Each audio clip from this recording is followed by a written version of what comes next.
Hola, ¿cómo están todos? Muy buen día. Me da mucho gusto darles la más cordial bienvenida nuevamente a este canal. Les saludo a todos ustedes y les saludo principalmente a mis colegas. ¿Cómo están? ¿Qué tal, Mario? Muy bien. ¿Y tú? Muy bien, muchas gracias. ¿Qué tal, Francisco, ¿qué Mario? tal? ¿Cómo estás, Mario? Muy bien, gracias. Bueno, como todos saben, y esto ya es una costumbre, una muy agradable costumbre, la de estar charlando, este grupo de colegas interesados en plantear y poner sobre la mesa algunos temas que nos interesan sobre el diseño, particularmente algunos aspectos que creemos en lo particular que no quedan muy claros a la hora de consumir el diseño propiamente, ¿no? Cuando se trata de consumir diseño, quedan muchos huecos en muchos sentidos conceptuales, incluso respecto a la aproximación hacia el diseño. Esta charla hoy va a arrancar justamente con un tema bien interesante que le hemos titulado Happy Design, ¿no? Y es diseño feliz, cómo el diseño se vuelve algo feliz o un componente importante para la felicidad. Y ahora sí formalmente quiero darle la más cordial bienvenida, perdón, a Alberto Tassinari y a Francisco Bata del estudio Bata Design. ¿Cómo están, chicos? Bien, gracias. Muy bien. Otra vez regresamos ¿Qué a, tal las vacaciones? a estos videos. Bien, pues no hubo vacaciones, No hay, pero, ¿verdad? pero En ya realidad va. ya lo sabía porque ellos ya me lo habían comentado y en ese sentido somos colegas en ese, también en ese sentido tan amplio, ¿no? De nosotros no tomamos vacaciones, somos personas que nos gusta mucho trabajar y bueno, pero vienen con pilas recargadas por lo menos. Sí, claro, siempre. Bueno, me da mucho gusto. Bueno, pues vamos a arrancar con este diálogo en esta mesa de diseño, en esto que se antoja, no sé si como un podcast o como una especie de, bueno, no puede ser un podcast, pues un video, un videoblog, ¿no? Entre estas tres personajes inquietos, ¿no? Dentro del ámbito del diseño. Y vamos a abordar de lleno el tema. Queremos ser breves y concisos y también queremos que ustedes que nos ven, por favor en sus comentarios nos hagan saber qué les parecen los temas y si tienen una sugerencia. Incluso, yo no sé usted, Francisco, Alberto, si sería bueno que también abriéramos para que otros profesionales que quisieran ser partícipes de una charla, de un tema en particular, bueno, pues que se nos unieran, ¿no? Y que sería Claro, interesante. Yo creo que a medida de que crezca el número de opiniones, esto se va a hacer más rico, ¿no creen? claro. Claro, el intercambio sobre todo, entre nosotros colegas, creo que es bastante enriquecedor y nos puede llevar a otro punto de vista y a, a tomar también como más nuevas perspectivas, ¿no? Sí, al final todo suma. Todo suma. Ya lo habías dicho en otra charla, lo recuerdo, todo suma y es real. Y un poco la inquietud que nosotros tenemos al hacer estas charlas, pues justamente es esto, ¿no? Este ejercicio que hacemos nosotros tres, pues se puede convertir en 4 o 5, no sé cuántos acepte la plataforma para la videoconferencia, según yo puede aceptar muchos. Pues bueno, vamos a empezar a hablar del happy design, ¿no? El diseño para la felicidad, el diseño que es feliz, que nos hace feliz por su sentido, por muchos sentidos, porque el diseño puede transformar la vida de las personas de muchas formas. Yo creo, ustedes no sé qué opinan, chicos, que hay mucha resistencia al consumo del diseño. Cuando tú quieres decir que algo es caro, dices, es de diseño, ¿no? Y a veces el diseño, más que una especie de cualidad, se representa como un prejuicio, ¿no? Claro. O sea, llega un momento en el que en vez de enunciar la característica favorable de algo, es una característica hasta un tanto negativa, ¿no? Es decir, ¿ustedes a qué se dedican? Al diseño. Wow, o sea, piensan que son como entes así superiores. O todo lo contrario también a veces, Mario, ¿eh? A ver, No, platícame. yo creo que también en el ramo en el que estamos ahorita como enfocados principalmente, que no es lo único que estamos haciendo aquí en Batasi, este, yo creo que el diseño lo ven como algo que no se requiere. O sea, porque es muy fácil saltarte este proceso, saltarte esta mecánica o este pequeño eslabón de la Pequeño. cadena. Pues bueno, que pequeño así se ve, pues, pero no tiene ni idea del impacto, pues, que puede tener o que tiene desde el área de diseño.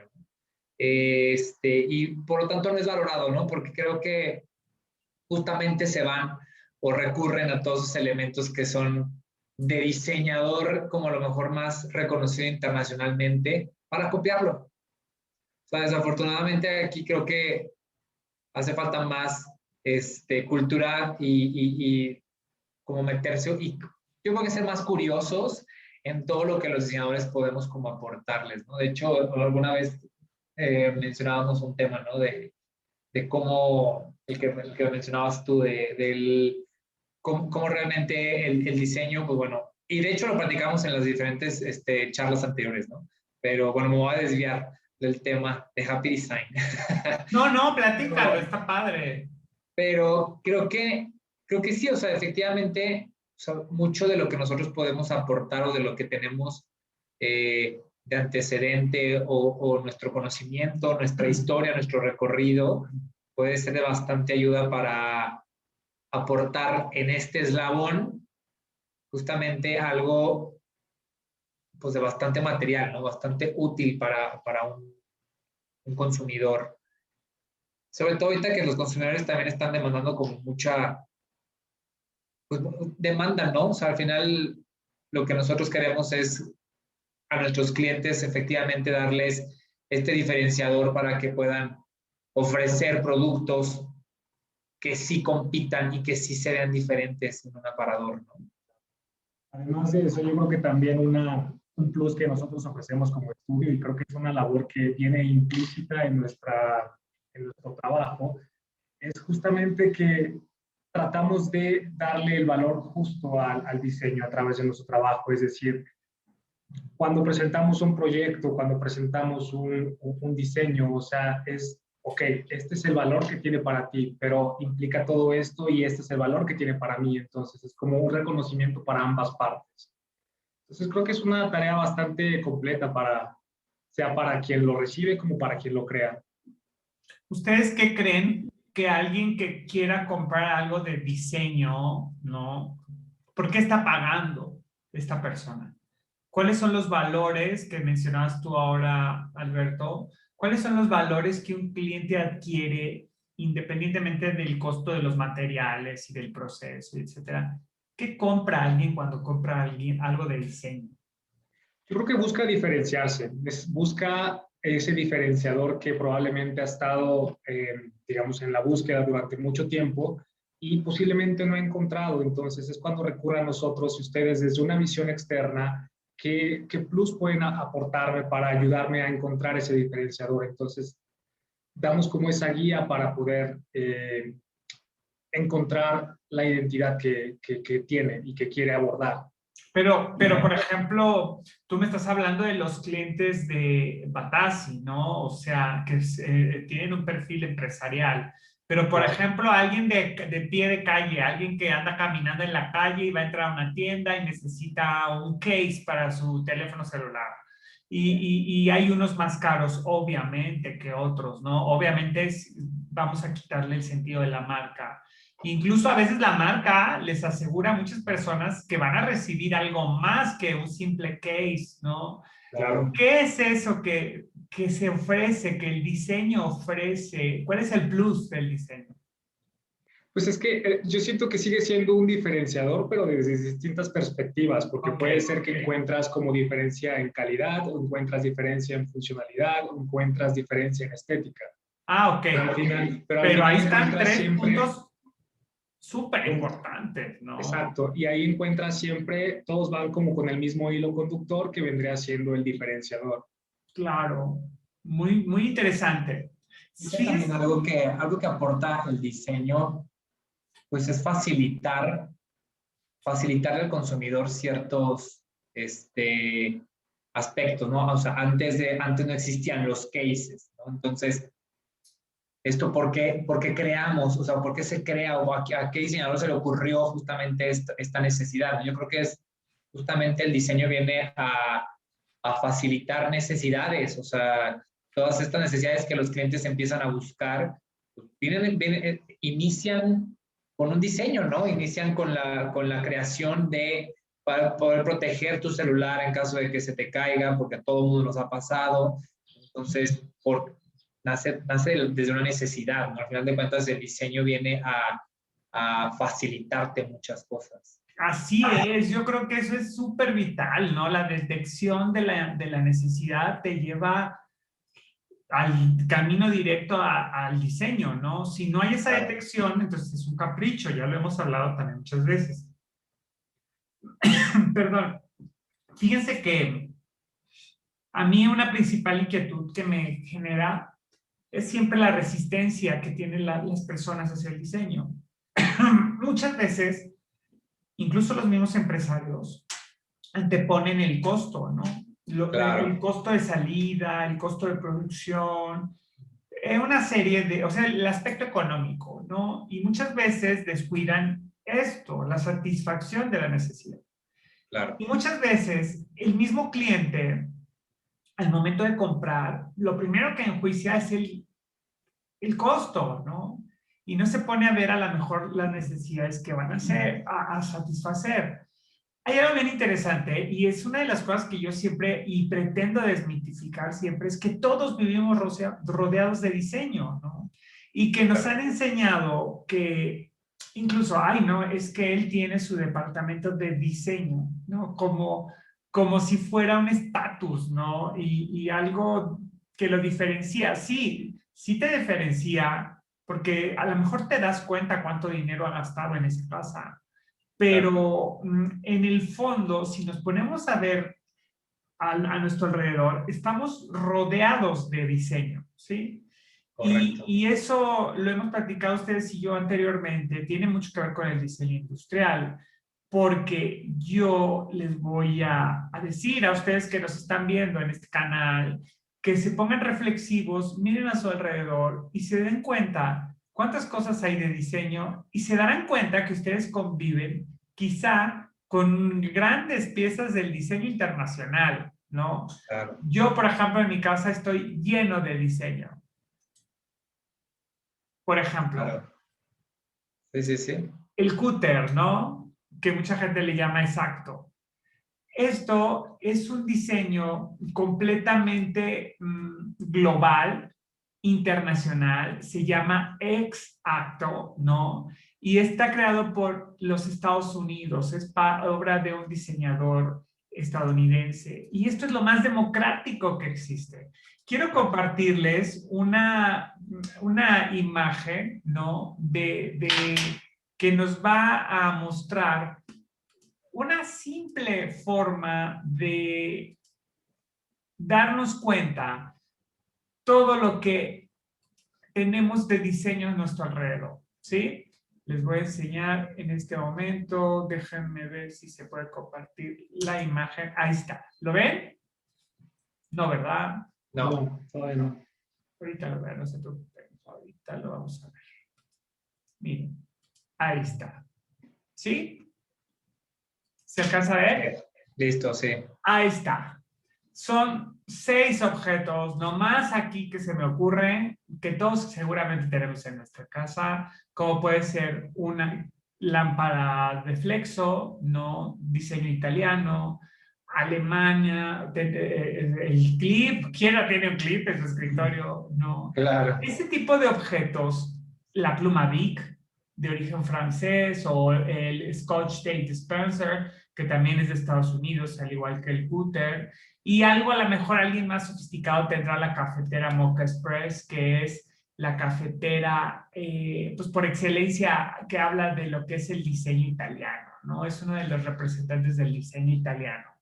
Sin embargo, nosotros siempre tenemos como muchos prejuicios y consideramos que el diseño no pertenece a un espectro de lo inmediato y de lo cotidiano. ¿no? Siempre pensamos que solamente ciertas clases sociales o ciertos niveles educativos tienen diseño y en realidad estamos rodeados de diseño.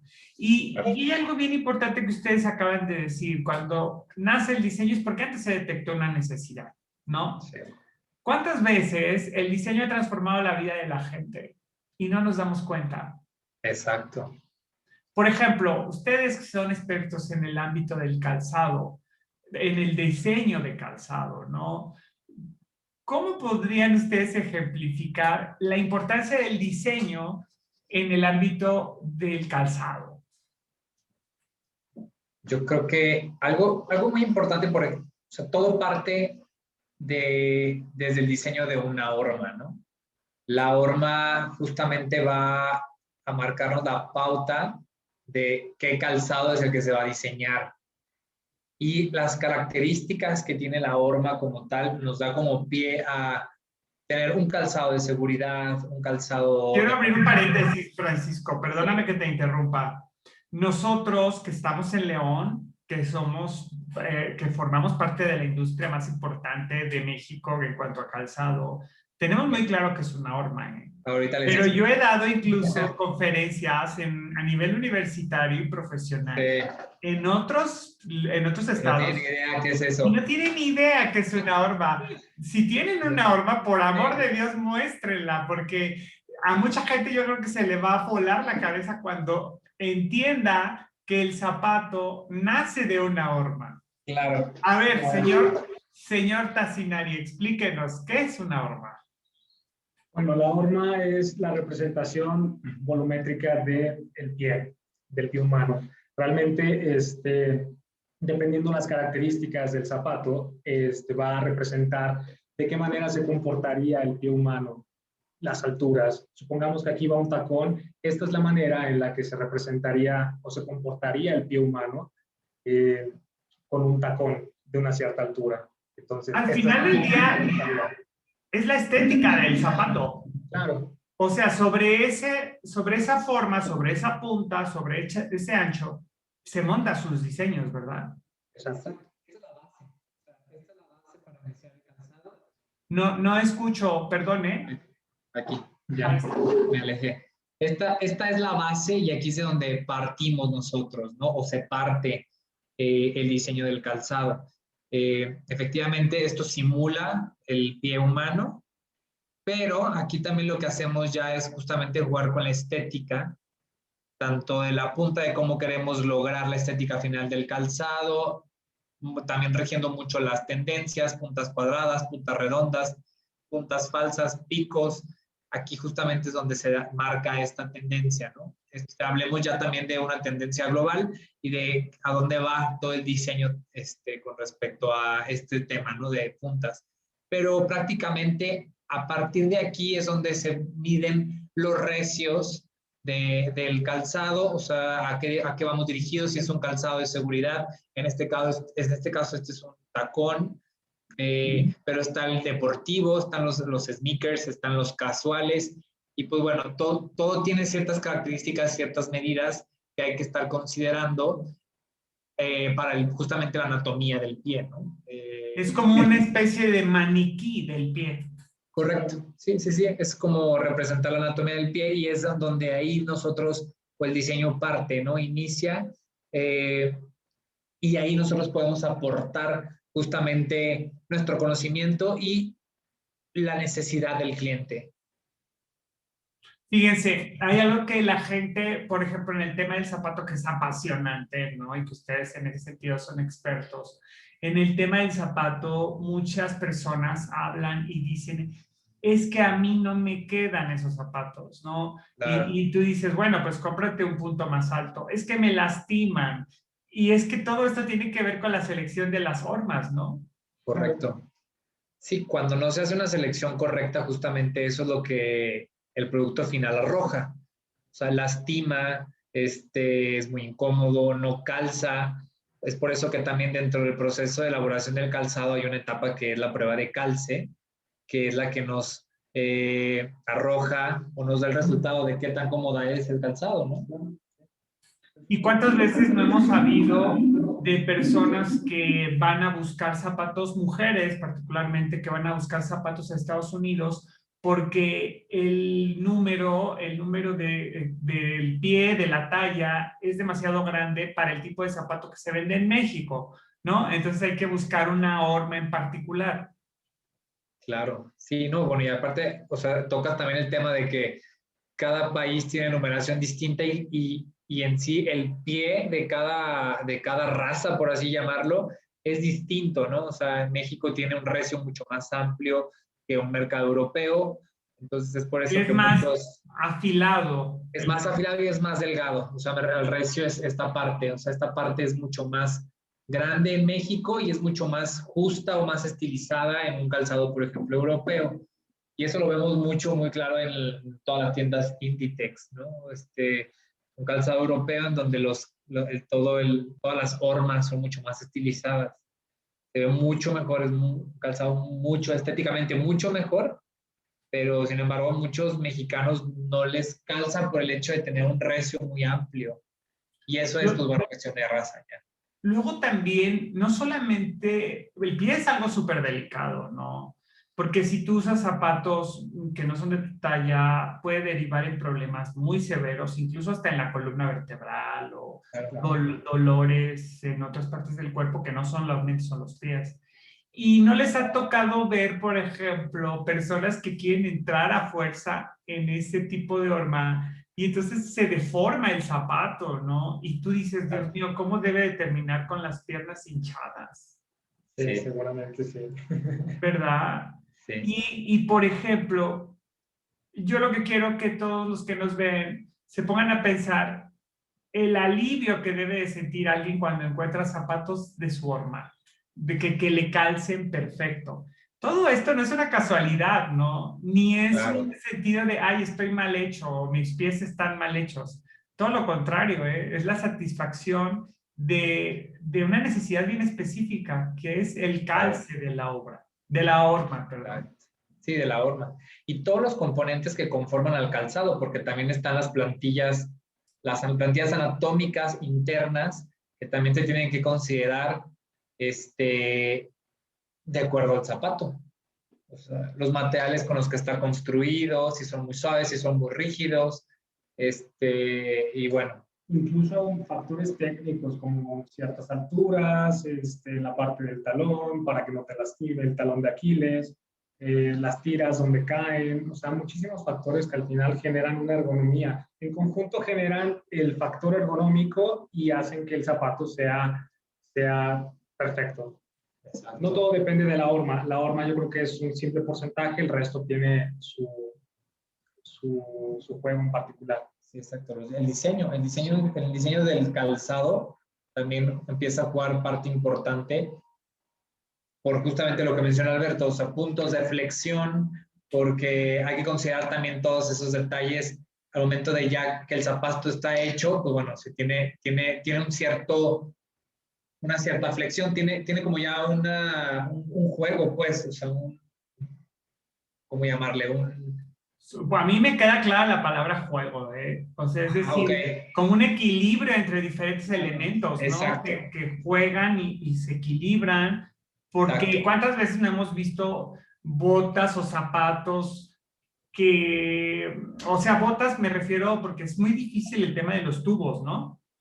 El ancho de la pierna de cada mujer en cada parte del mundo es muy distinto, ¿no es así? Claro, la pantorrilla, sí. La pantorrilla, exactamente. O por ejemplo, tacones que no soportan el peso de las personas, ¿no? Que se imaginan así como, ay, un tacón delgadito, delgadito, delgadito. Y dices, no, no es posible, no es posible, claro, a menos de que lo hagas de acero. Sí. Como los de Casadei. Como los de Casadei. Y aún así se pasó una serie de pruebas para llegar al resultado final. O sea, no por el simple hecho de ser de acero, tiene un estudio impresionante detrás. Ahora, imagínense ustedes que no notamos la posibilidad del clima al que van dirigidos, ¿no?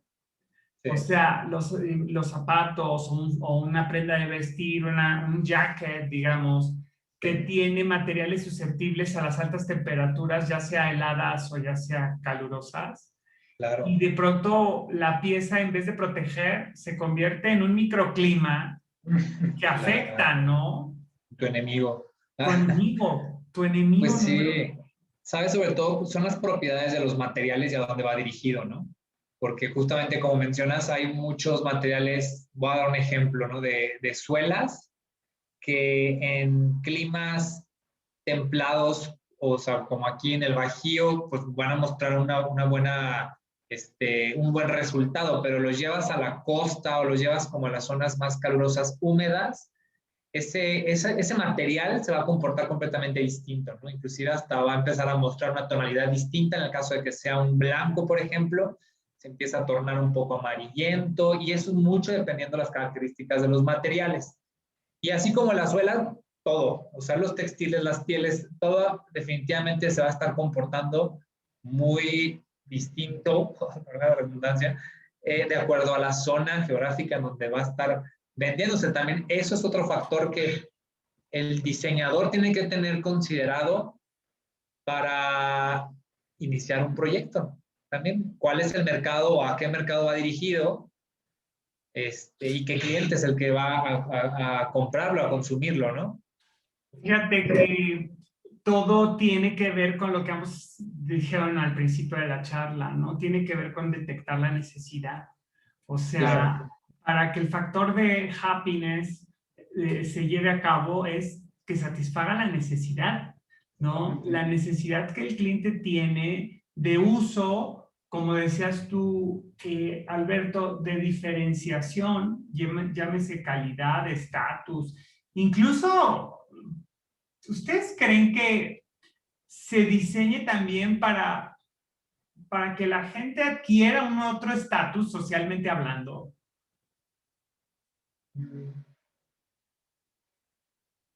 A ver, No dime, sé. aunque no estén de acuerdo. Diseñar para darte un estatus. Sí, que haya gente que compren cosas para aparentar o para reforzar una idea de estatus social. Claro, yo, pues sí, o sea, incluso, o sea, pues yo mismo me lo puedo probar, ¿no? O sea, por qué tengo un iPhone? O sea, o porque O me han sea, vendido, además de todas las funciones, me han vendido un estilo de vida. te han vendido un estilo de Y vida. me han vendido que si yo porto eso, entonces yo pertenezco a. Entonces, pues por supuesto que todos estamos inmersos en esta onda de que nos van llevando justamente a, si no tienes esto, entonces no eres parte de. O si tienes esto, eres parte de. Entonces, yo creo que también, claro que hace un juego muy importante toda la mercadotecnia en el diseño.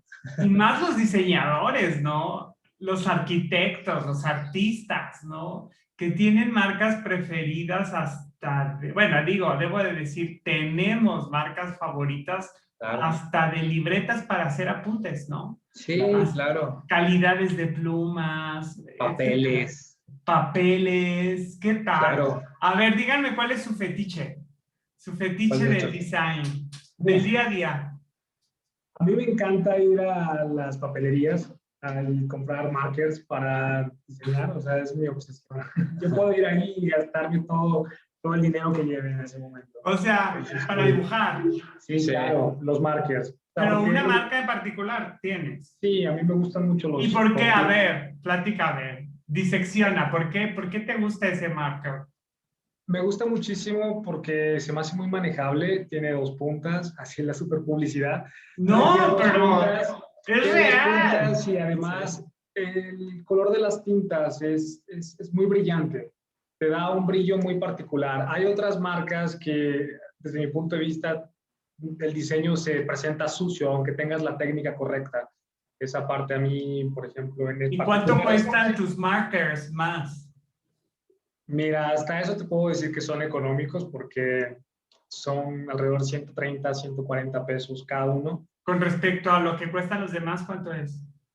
Es que los demás cuestan eso, sin embargo, los demás tienes que comprar, se te acaba, tienes que comprar otro nuevo. Estos tienes la opción de comprar las tintas, los rellenas, se desgastan las puntas y los vuelves a... O sea, haces como una inversión inicial, pero definitivamente creo que a largo plazo es lo más conveniente.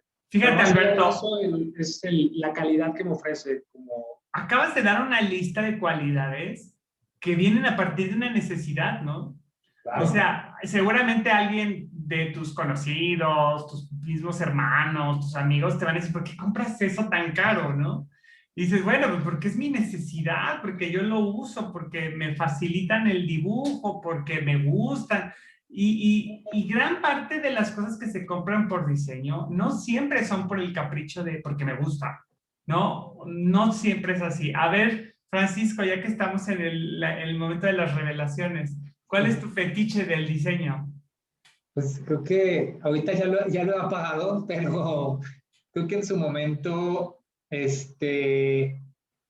como herramienta de trabajo, me gustan mucho las libretas y me baso mucho por la pasta o por cómo están, pues cómo están empastados las libretas, ¿no? Eso para mí es algo que me vuelve loco como herramienta de trabajo, pero un fetiche, yo tengo fetiche con las mochilas, con los zapatos,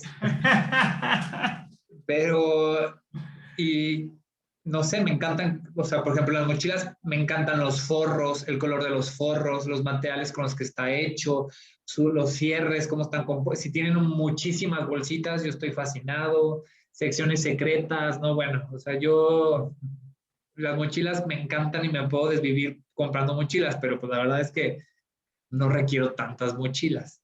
Oye, ¿y no te ha pasado que compras un par de zapatos que te encantaban así y que te costaron una pasta y son incomodísimos? Oh, sí, claro. ¿Qué tal?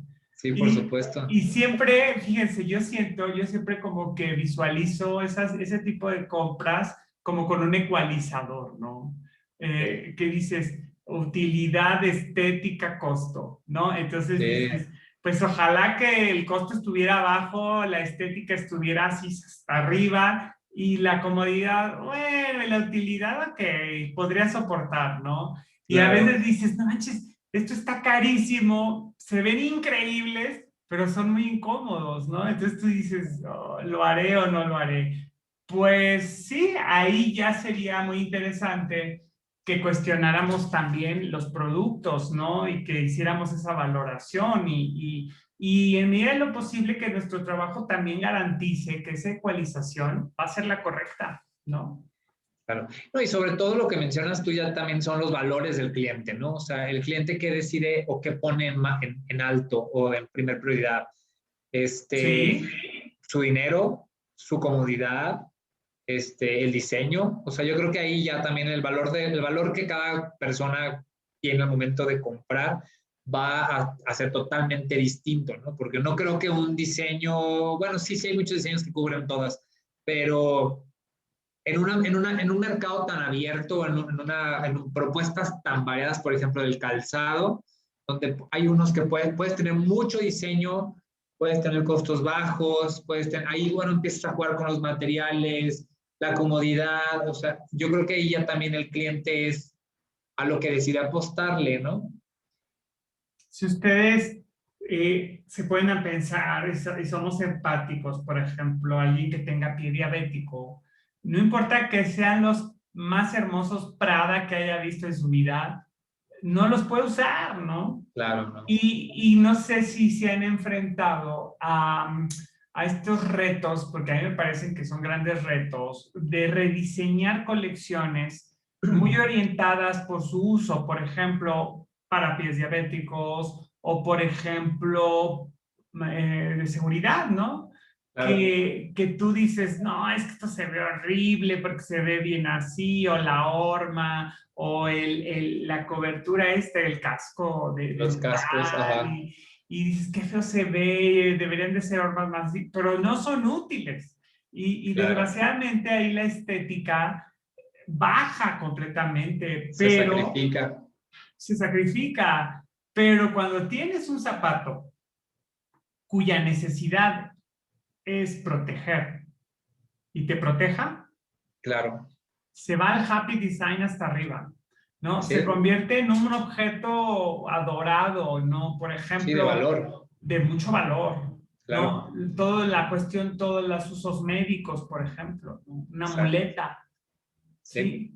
Que, por ejemplo, no sé si ustedes han visto casos de diseñadores industriales que lanzan materiales médicos como muletas o sillas de ruedas con una alta dosis de estética, ¿no? Sí, claro. Pero no pueden descuidar la parte utilitaria.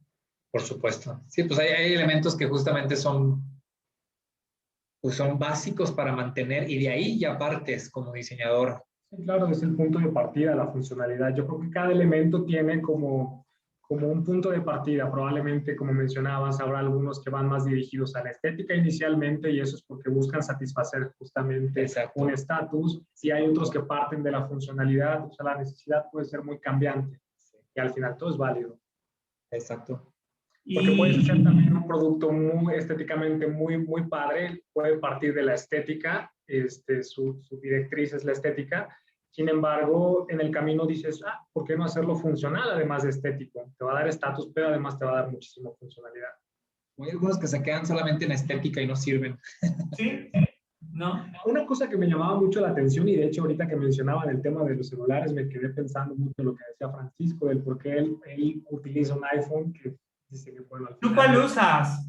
uso un iPhone, pero la verdad es que el iPhone en mi caso es solamente el sistema operativo. En algún momento intenté migrar a Android, pero para mí me resulta más complicado, muchísimas aplicaciones no están disponibles, entonces dije, ¿para qué me complico? Me voy directo con iPhone, ¿no? Sin embargo, tampoco me fui con el modelo más costoso. Al final de cuentas, el que me ¿Utilidad? queda como la funcionalidad. Y casualmente me encuentro que, bueno, tiene mejor cámara que el suyo, por ejemplo. Sí. Pero, bueno, más allá de eso, un detalle que me llama mucho la atención es que es absurdo, hablando de celulares y cases, que últimamente los hacen más hermosos los celulares. Lo tienes en mano, pero esa belleza permanece en tus manos un par de minutos porque inmediatamente lo metes dentro de un case.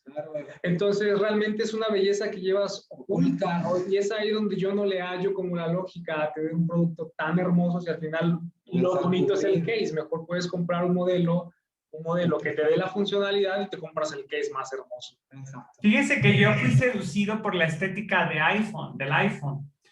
Y yo era naked cell, ¿no? O sea, yo nunca le puse un case. Claro que me duró 2 meses, ¿no? Se rayó y yo decía, pues es que a mí no me gusta cómo se ve con el case. Y decidí quitar ese apego, ¿no? Y irme por la parte de la funcionalidad, pues. Y no prescindí del iPhone. A mí un poco me da lo mismo el teléfono celular, me da un poco lo mismo, pero sí alcanzo a distinguir que incluso un iPhone ofrece diferentes necesidades satisface diferentes necesidades para el mercado. Claro. Entre paréntesis, creo que el 90% de las personas usan el 10% de su celular.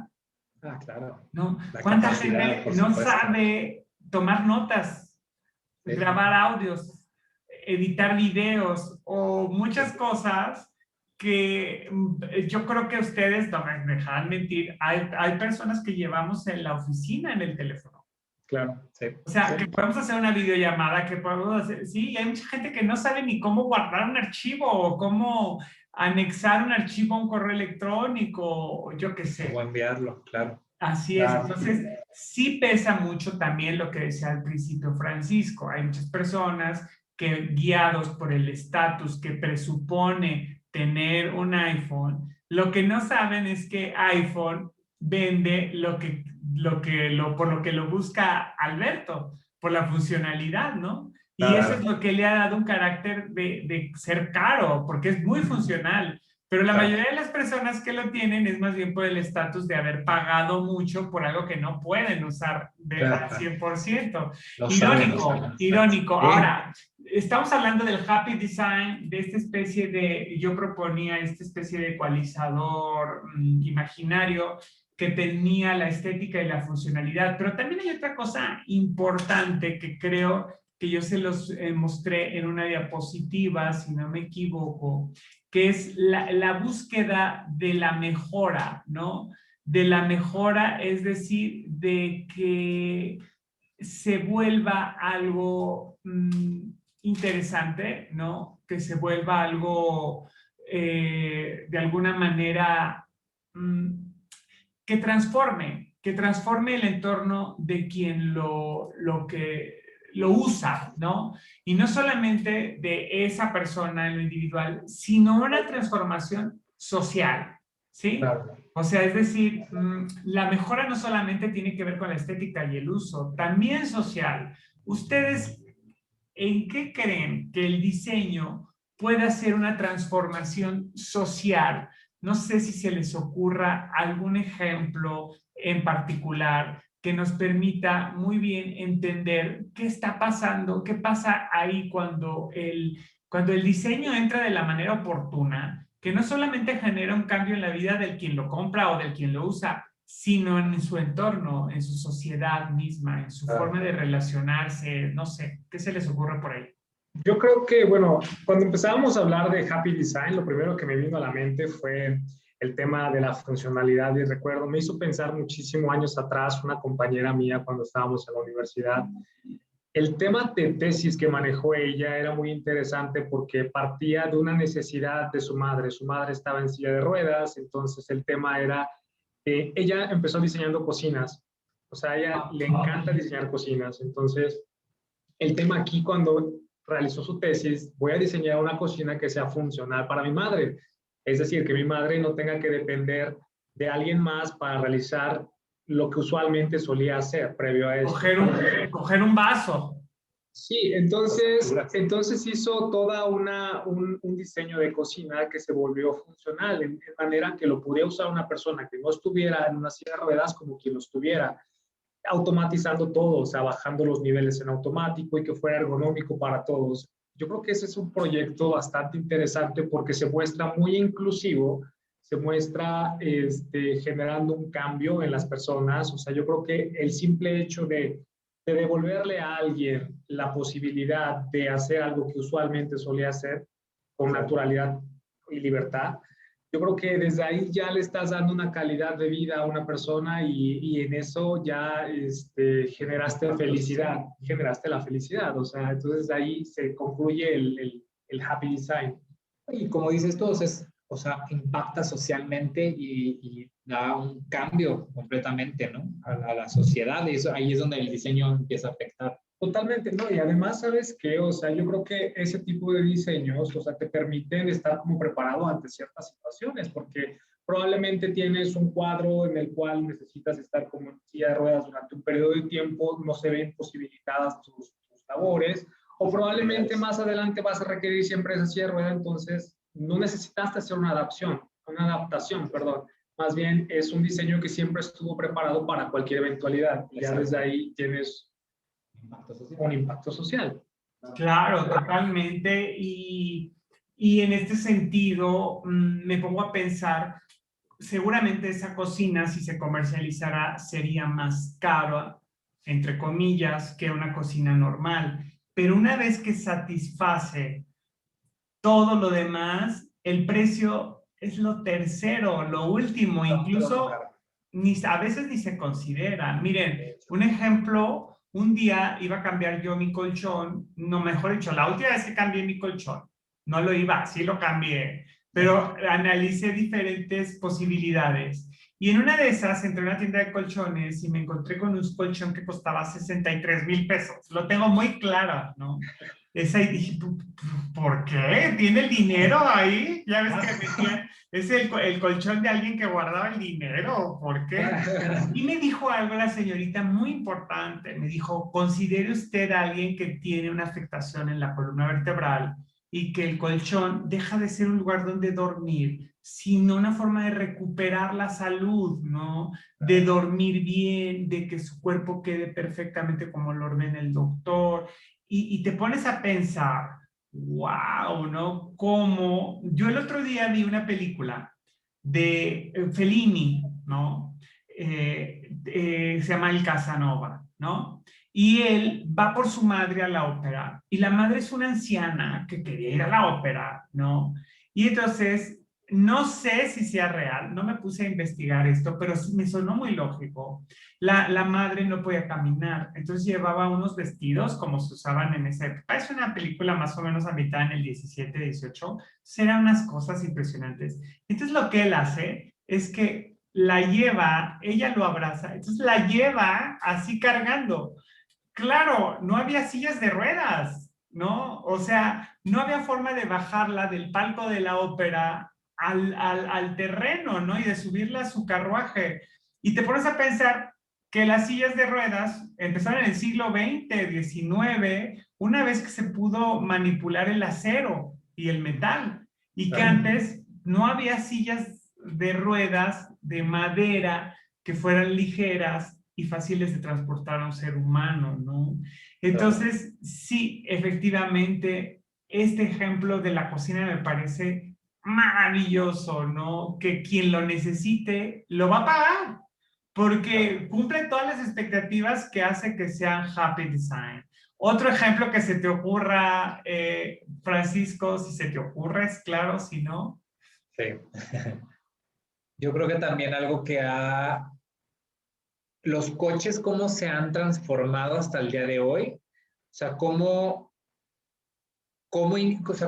inician con la primera necesidad que es el transporte, ¿no? Facilitar los tiempos, movilidad, pero cada vez los automóviles se van haciendo mucho más inteligentes y empiezan a tener muchos aditamentos o muchas cosas que te facilitan el hecho de transportarte y que el transporte sea mucho más placentero, por así llamarlo, ¿no? O sea, el hecho de que ya tengan una pantalla incluida, que ya puedas reproducir casi que tu celular dentro del coche y que se conviertan en uno solo, que puedas hablar por teléfono. O sea, todas esas necesidades se van viendo, yo creo que también en el transcurso de evitar accidentes, facilitarte también el transporte, resumir las actividades dentro de un coche.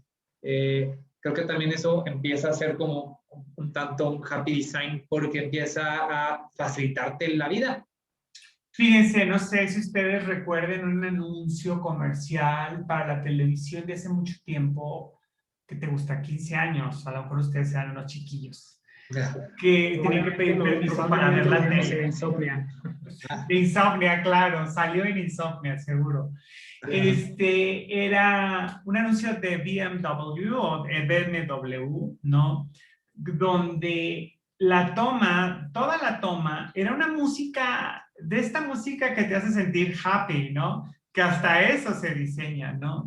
El sonido del comercial. Entonces, es una toma como si la estuvieras haciendo desde la ventana de un auto, viendo un atardecer en un campo increíble. O sea, es decir, la música, las imágenes, todo te daba una sensación de confort, Claro. ¿no? Ay, qué placentero es este viaje.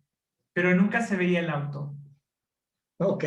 Entonces, nunca era BMW, el auto más veloz. No, solo era la canción y este sentido de ir así en la ventana de un auto que seguramente te hacía sentir como te sentías viendo ese anuncio, ¿no? Lleno de paz, de tranquilidad, confiable. ¡Wow! ¿No? Y es real. O sea, no solamente estamos ahí hablando de un gran diseño de anuncio comercial, sino también estamos hablando de la experiencia de tener un auto perfectamente bien diseñado, ¿no? Correcto. Que sí, seguramente sí. BMW cumple con esas expectativas.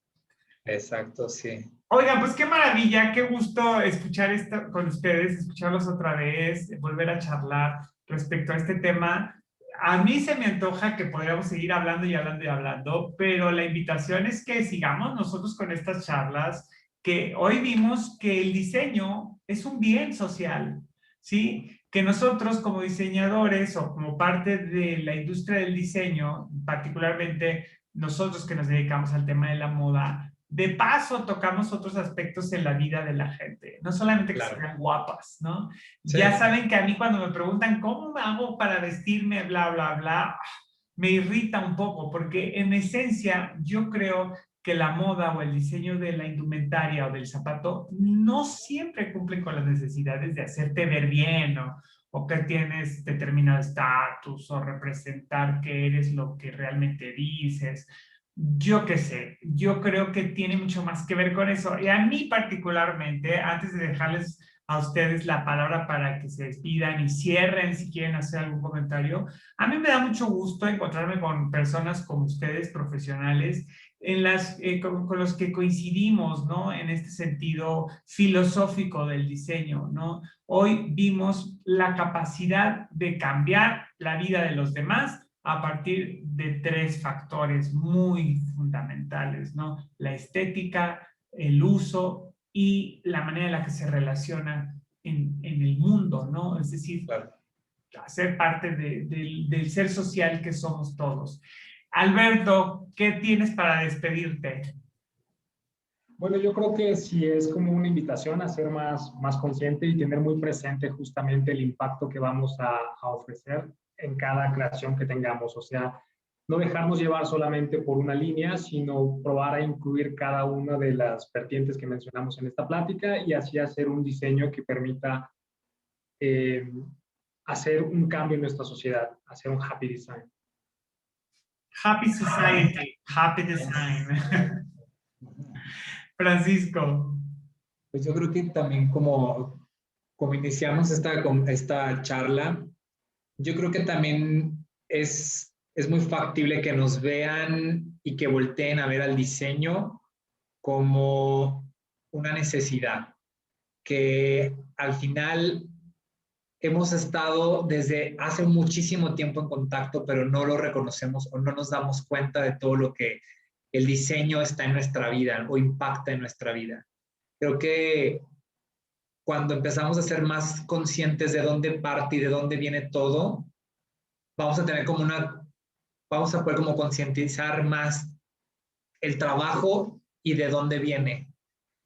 Y que somos los diseñadores los que empezamos y causamos muchas cosas de las que estamos actualmente interactuando, y se va a empezar a mostrar un poco más de valor hacia nuestras actividades y lo que podemos nosotros llegar a impactar, tanto aquí en corto con nuestro trabajo, por ejemplo, hasta como un mismo diseño que nosotros hacemos puede llegar a impactar a muchas masas o socialmente empiezan a tener un cambio o un impacto bastante significativo, ¿no? Y creo que es parte de una cultura que vamos a tener que empezar poco a poco. O sea, definitivamente México siento que tiene un camino bastante amplio todavía para recorrer en cuestión de esto, de encontrar y de valorar el diseño, pero pues nada es imposible. O sea, yo creo que tenemos muchísimo de dónde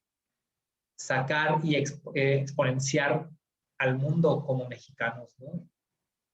Muchísimas gracias. Muchísimas gracias a todos ustedes que llegaron hasta aquí. Estuve con Alberto Tassinari, con Francisco Bata, yo soy Mario Méndez. Esta fue otra mesa de charla del diseño. Sean felices y consuman diseño. Bye, bye, bye, chicos. Gracias, bye. Hasta luego.